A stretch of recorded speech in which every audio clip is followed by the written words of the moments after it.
Welcome. In front of me is a Nokia X30, and today I'll show you how you can import your contacts from your SIM card to the phone. So to get started, you'll want to open up the standalone contacts application found in the Google folder. As you can see, we're right over here. I'm gonna skip signing in. And from here, select Fix and Manage, Import from SIM. And this will show you all the contacts that are on your SIM. You can deselect ones that you don't want.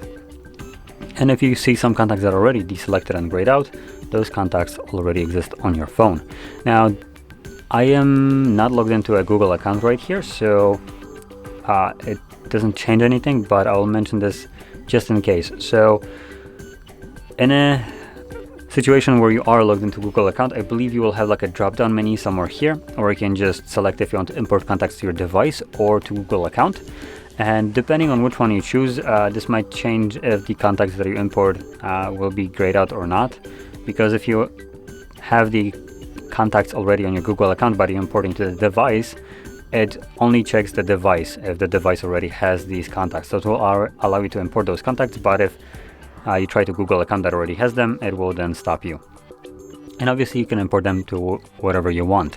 I'm going to be choosing just the device because I don't have a choice actually, and I'm not logged into Google account, so that's why it's not giving me any. And there we can select import, and there we go. So contacts have been now imported. Now when it comes down to importing it to the device or Google account, once you do so, you will most likely want to change it right here. So as you can see, by default it says select device. You can tap on it, and then you'll also find right here your Google account that you're logged into, which you can select, and this will display all the contacts that are on your Google account. Now also, when importing it to the account, if you import it on this device to the Google account, it will also show all these contacts that I've imported on any other device that is signed into the same Google account. So keep that in mind. Now, with this being said, if you found this video helpful, don't forget to hit like, subscribe, and thanks for watching.